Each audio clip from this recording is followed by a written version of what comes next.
Oh, well, that was good. That was really good. Well.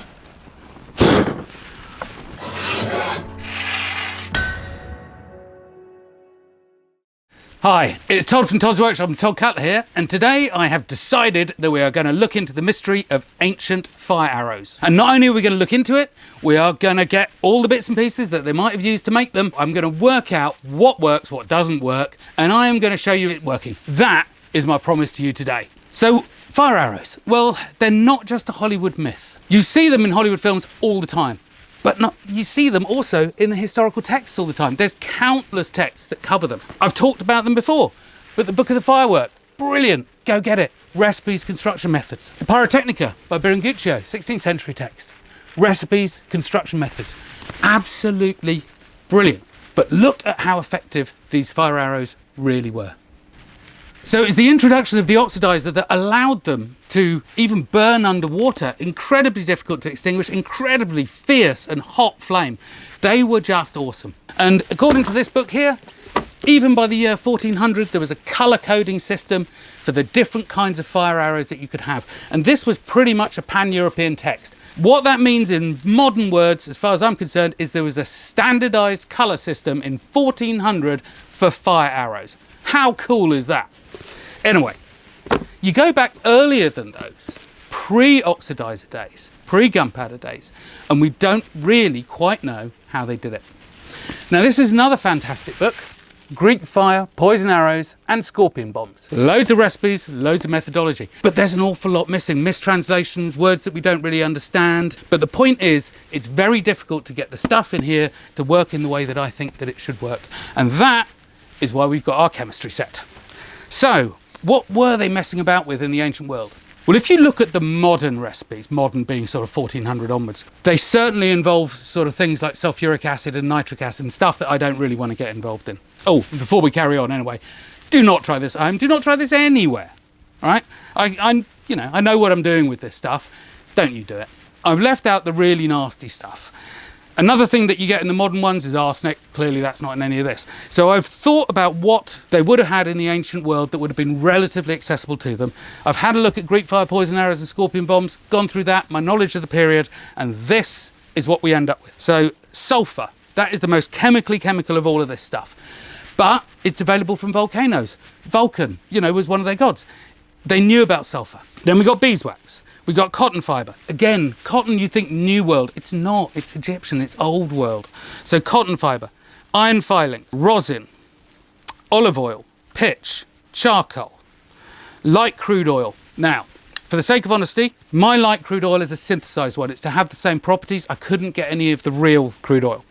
Tallow, cord, camphor, honey, turpentine, which is a wood alcohol, and ethanol or methanol. I wanted ethanol, so that's just alcohol, drinking alcohol. It's really quite difficult to get pure methanol. So I've got ethanol. So I've got methanol, which I suspect is going to be pretty similar in its properties, and that's why it's the kind of pinky colour.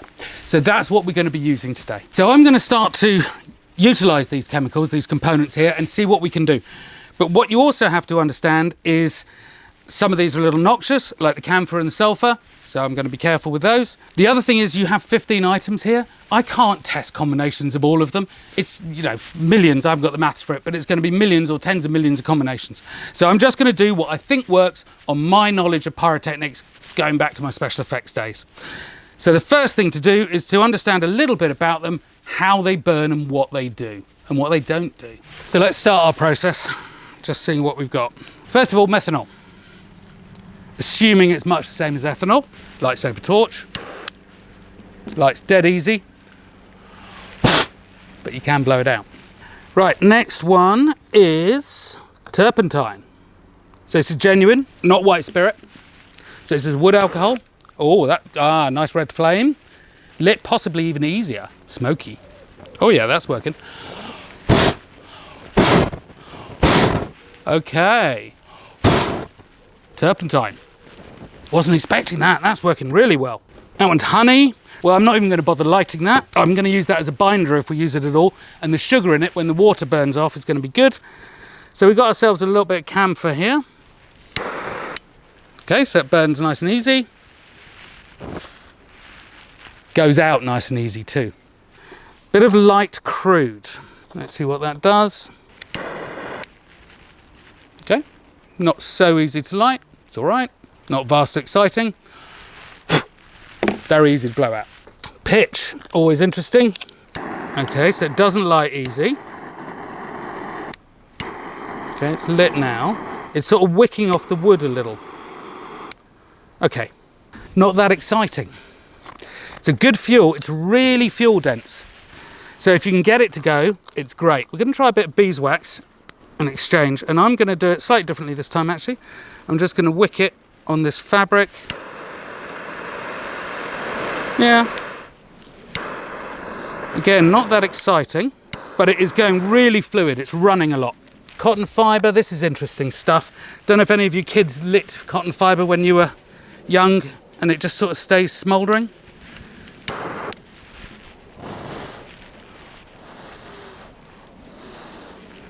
So it's just smouldering away, it's gone out. So very easy to light, very easy to smoulder. And the last thing, let's have a look at rosin. So this is a pine resin. Yeah, I see, still smouldering.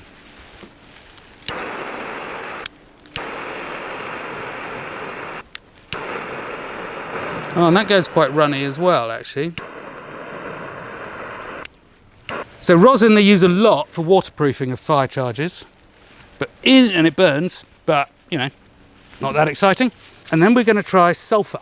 Now this is going to be really difficult for me to show you, but it does something interesting. Sulfur burns, but you probably can't see it because it burns with an almost invisible flame. But trust me, that flame is there. And the thing about sulfur, they used it in the 16th century for part of tinderbox kits. The thing about sulfur is it ignites, especially when it is on fabric or wood, something wicky, really easily. And this is where part of my understanding of these materials comes in. I suspect, and I'm going to have a look at, that sulfur is a big part of it. So now we understand a little bit more about these substances and how they operate. I'm going to start with the easy one, the obvious one. I'm going to wrap some cloth around this and I'm going to try turpentine because that was the one that really wanted to stay alight. We're going to dip it, shoot it, see what it does. So I've got a rubbishy cheap arrow and some cotton bandage. So I'm just going to wrap that around and then, of course, that's going to slide down. It's going to come unrolled, but it's also going to slide down when you shoot it. So I'm just going to wire that into place. So that's nice and secure now. So I'm just going to dip it in the terps, nice and soaked, and time to shoot it. So we've got turpentine on a cloth. Well, that certainly lights easy.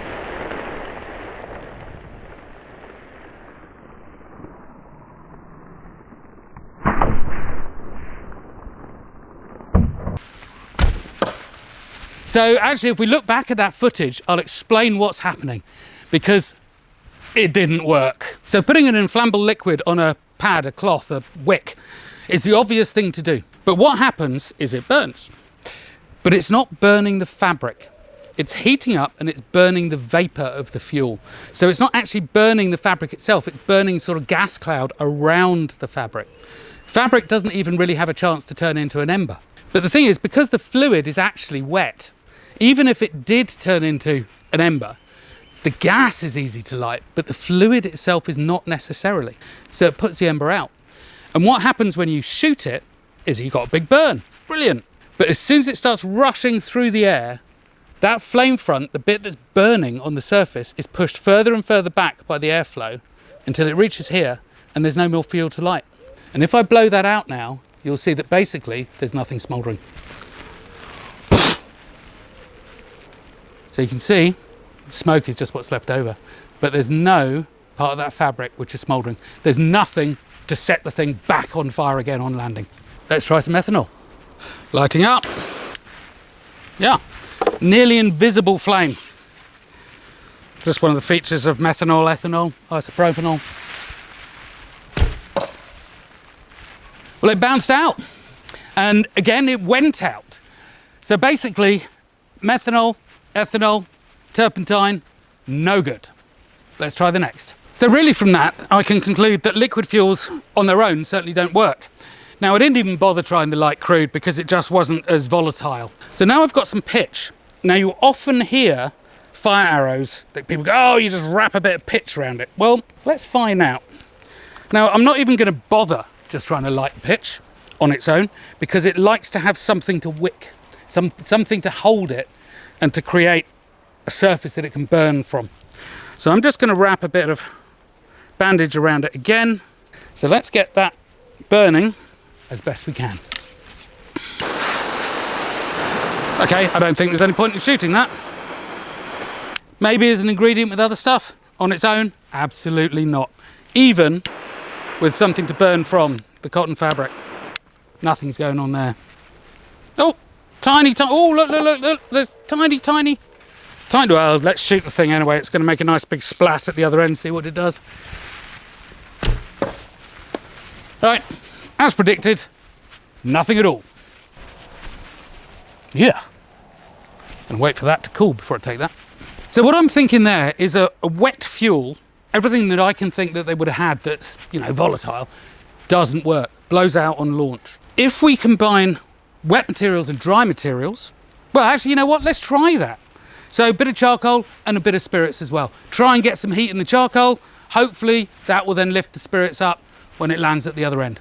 Let's give that a try. I'm going to make a little wrap of charcoal and my cotton fibre to go over the top. Yeah, that'll do. Now, there's so many variations here, I can't possibly go through them all. That's a PhD thesis on its own. But we can try a few. Turpentine, I think, was the most successful. Besides, you can see the fire. So I'm going to soak a little bit of turpentine onto that. But you know what? I'm just going to do it at the back end so we don't wet out the front end of charcoal. I'm going to try and get as much heat with my medieval lightsaber-shaped blowtorch onto the charcoal. Not quite sure how they could have done it, but there we go. Oh, well, that was good. That was really good. Well, actually, you know what? I'm going to let that burn out and then we can see how long it's going to take. Okay. Well, I was not expecting that, actually. I really wasn't. So it's a darn good job that we tested it. However, it could be a bit tricky to light off a brazier. Blowtorch one thing, brazier another. I'm just going to try that again because I want to know if there's any reliability in it. Fabulous. That is so exciting. In the history of fire arrows, me and no oxidizers, that is the first time ever. Okay, but there is a bit of smouldering at the front and that I want to see. Okay, here we go.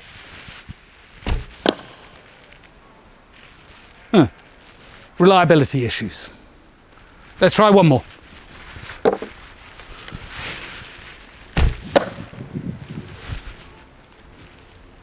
And out again. Ah, so my initial excitement, of which I was very excited, has gone. Right, let's try our next set. Charcoal and iron filings.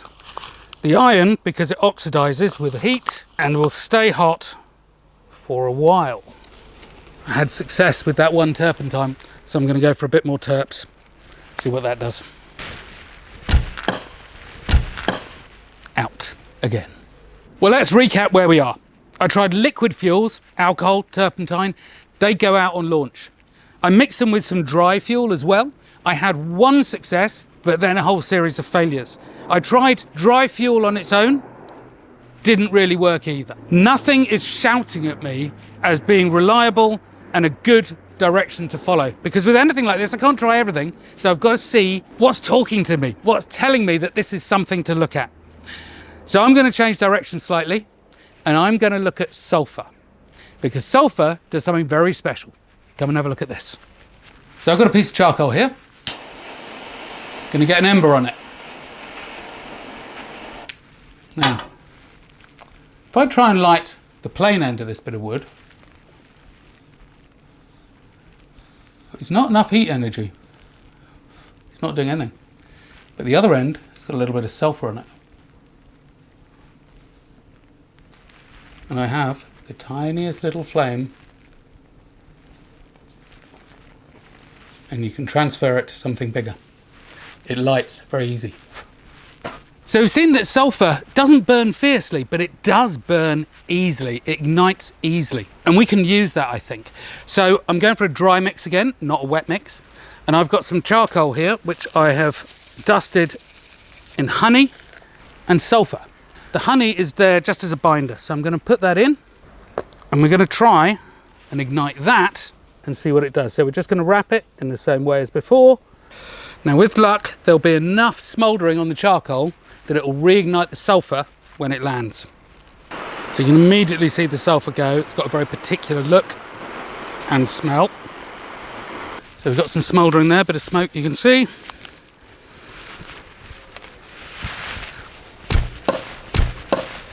Let's have a look. It's not doing anything obvious, but don't forget, the sulfur burns with almost an invisible flame.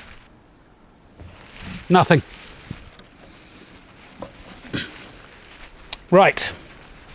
Well, that was another failure, rather obviously. I think what's going on is that the charcoal grains are burning on the surface there, but not deep inside.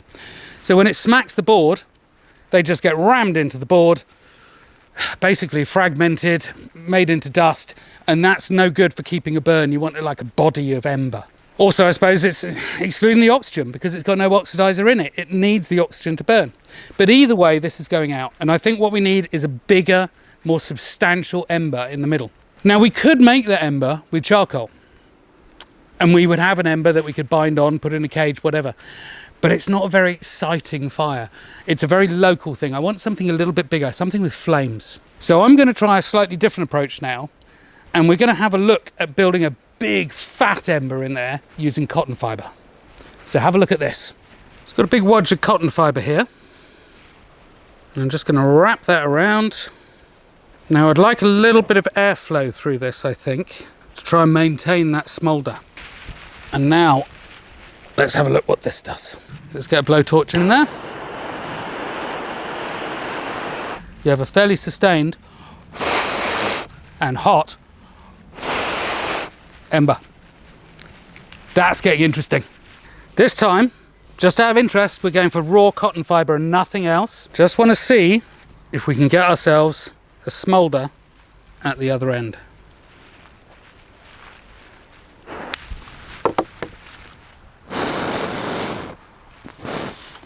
Ugh.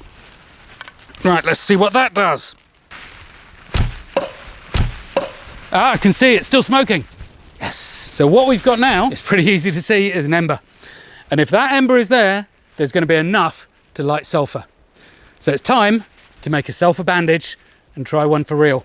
And this is just beginning to get exciting. That should ignite, but it's a very subtle flame. So it's easy to bind it with a wax cord instead of a wire, and we might get something beginning to look a bit like a candle.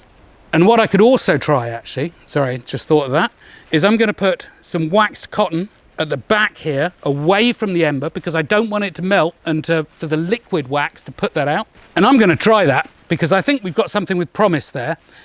But I'm going to show you how I'm going to do the sulfur bandage. So I've got the health and safety gear on now because sulfur is pretty noxious stuff. So I've got a hot plate and just a metal plate on here. Now sulfur, it's a rock, or mineral I suppose, comes as a powder, but when you warm it, if you keep warming it, it gets hotter. It's got a pretty low flash point, it can ignite. Let's get that thing, it's just beginning to melt now. And I'm going to put my mask on because it's pretty nasty.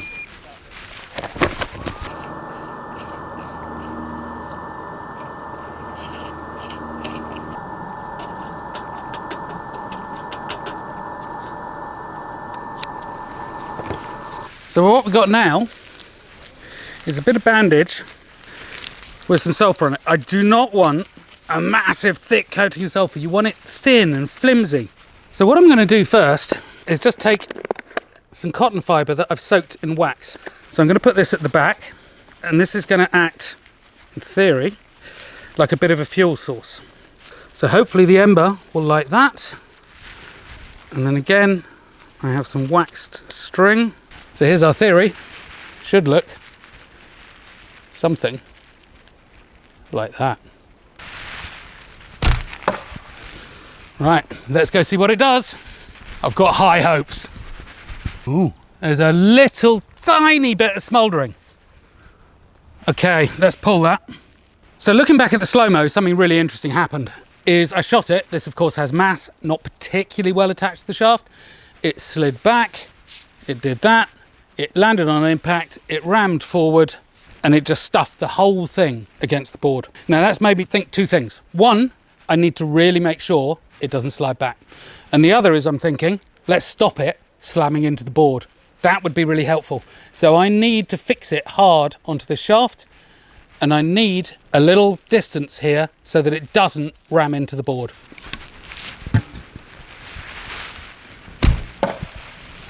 Now I see smoke. Now I see smoke. Right, let's grab that camera and go and have a look. At the moment, there's very little to see. There's a tiny wisp of smoke, but we've just got to be patient now and wait. Okay. There's no real evidence of the sulfur starting to light yet. But equally, it's a stronger burn than it was a couple of minutes ago. That's been smouldering now for, I don't know, 6 or 7 minutes. And it's not gone out, but it's not gone up. And so we're going to change the format, the layout slightly, and we're going to try again. So here's the change in format. I've done this. So it's sort of a medievally style head with a little crossbar brazed on, front of the shaft reinforced. All of that they could have done, there's no problem with that. The idea of this little crossbar is it's going to stop our charge either sliding forward or sliding back. It's going to allow me to keep the front of the charge away from the board itself. We're going to start by some of our waxy cotton. We're going to go for our fluffy stuff and a bit of our sulfur bandage, tied on with a bit of our waxed cord. Now I'm just feeling for where those bars are. Got some hot coals in my brazier here. I'm going to stuff one deep inside. Light her up. Let's see what it does.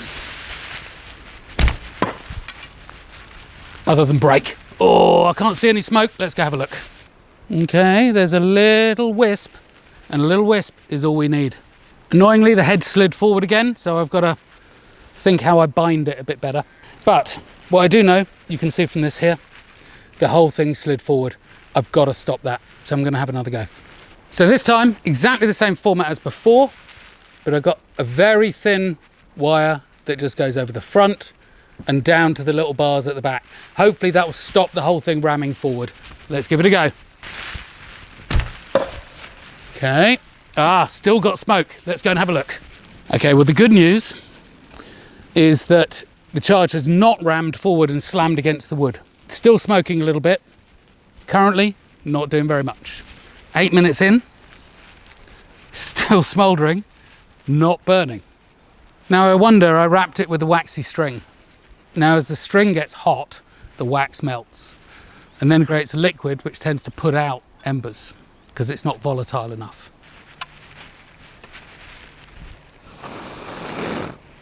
Oh, goodness, of course, then it goes. Maybe I should have left it. I am close. I am close, but not quite yet. Here we go again. Slightly less waxy cotton. My little ember deep inside. Let's go and have a look at this one. Flame, flame, flame, flame, flame, flame. Which has gone out again, I think. No, it's got flame. Okay, you can see the sulfur burning, it's sort of bubbling.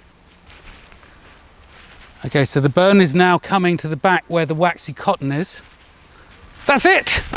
I've done it once. So I'm not going to be happy until I've done it reasonably consistency. So I'm going to go for another couple of goes, and then if I manage to do it, I'll call it done. But, you know, don't count your chickens. Right, let's time that till it burns out.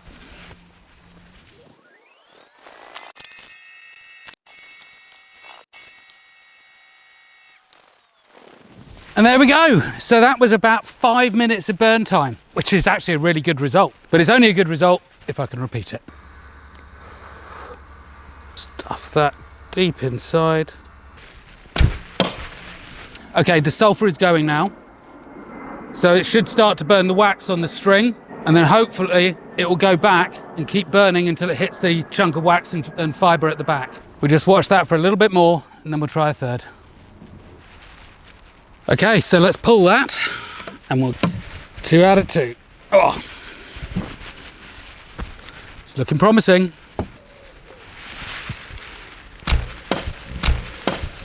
Okay, right, let's go and have a look, see what we got. The smouldering's good, but now, as we know, we have to wait. And wait.